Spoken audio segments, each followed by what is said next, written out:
must have been about 6 or 7 when I lived in Lebanon. The country was ravaged by war at the time, and murders were common and frequent.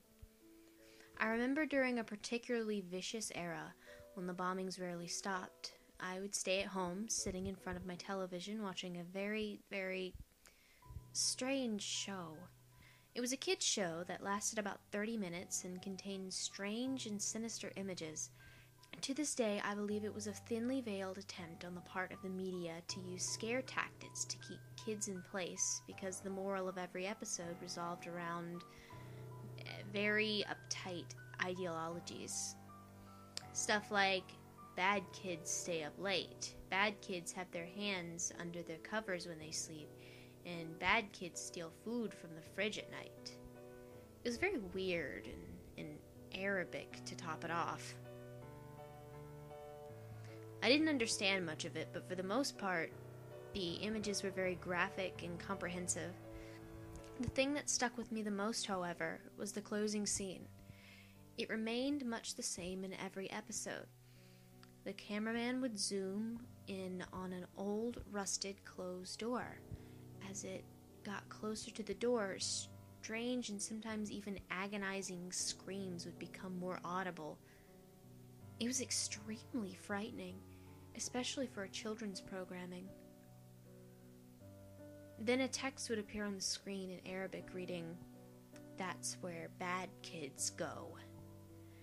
Eventually, both the image and the sound would fade out, and that would be the end of the episode. About 15 or 16 years later, I became a journalistic photographer. That show had been in my mind all my life, popping up in my thoughts sporadically. Eventually, I'd had enough and decided to do some research. I finally managed to uncover the location of the studio where much of that channel's programming had been recorded. Upon further research and eventually traveling on site, I found out it was now desolate and had been abandoned after the big war ended. I entered the building with my camera. It was burnt out from the inside. Either a fire had broken out or someone had wanted to incinerate all of the wooden furniture.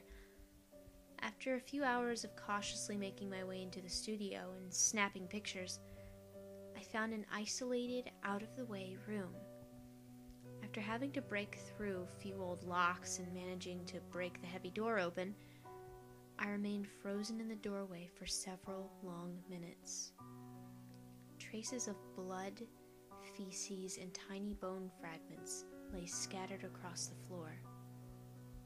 It was a small room and an extremely morbid scene. What truly frightened me, though, what made me turn away and never want to come back, was the bolted, caged microphone hanging from the ceiling in the middle of the room.